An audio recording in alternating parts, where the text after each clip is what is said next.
قلب از آغاز چهاربینی جشن بخشیده به 33مین سالگرد جشن استقلال دولتی جمهوری تاجیکستان در درآمدگاه قصر فرهنگ نوحه عینی اثرهای پیشرو ملت به نمایش گذاشته شده، همزمان در همین جا به 26 نوزاد شهادتنامه تولد و تحفه‌های خودروی تقدیم گردید. چهاربینی جشن با سخنرانی رئیس ناحیه آغاز گردیده، راهبریت ناحیه همگان را به جشن استقلال دولتی مبارکباد نمود. استقلالیت پرارزش‌ترین دستاورد ملت تاجیک است. این نعمت بزرگ برابری به دست آوردن نور و ضیا، مهر و وفا، آبادی و آزادی، همفکری و همزیستی و آسایشگی و ابدیت را به مردم بزرگ تاجیک و تاجیکستانی عزیز آورده است. سپس نماینده حکومت جمهوری تاجیکستان سردار خدمات نظارت دولتی به خطری کارها در صنعت و کوهکاری نزد حکومت جمهوری تاجیکستان به سخن برآمده، از جان‌نثاری‌های راهبر دولت برای به دست آوردن استقلال دولتی و صلح و امنیت در مملکت یادآوری شد. تاکید نمود که ما باید به قدر این نعمت بی‌بها رسیده برای حفظ خاک مقدس وطن آماده باشیم. همچنین نماینده مقامات اجرایی حکومت دولتی ولایت سوخت، مدیر شعبه رشد سیاحی در ولایت سوخت برآمد نموده تبریکاتی رئیس ولایت سوخت را به سهم ساکنان ناحیه رسانید. امروز در قصر فرهنگ ناحیه عینی جشن 33مین سالگرد استقلالیت دولتی جمهوری تاجیکستان با یک شکوه و شهامت خاصه تجلیل گشت ایستاده است.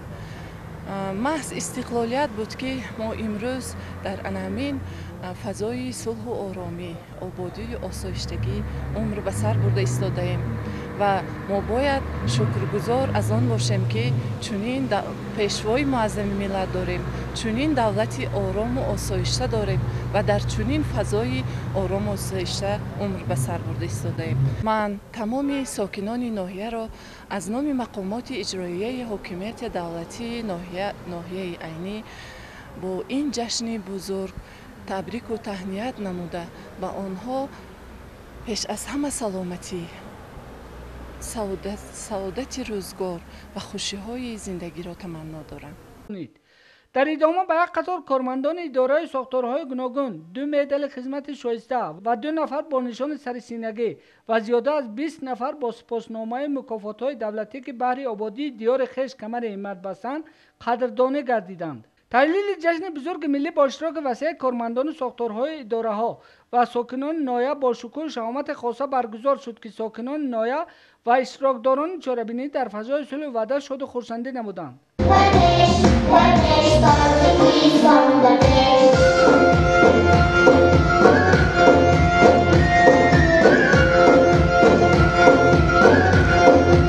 البته دستاوردهای دوران استقلال ناحیه عینی در 33 سال استقلال دولتی خیلی زیاد بوده، با تمام ساحه‌های سیاسی، اقتصادی و اجتماعی فرهنگی دخل دارند.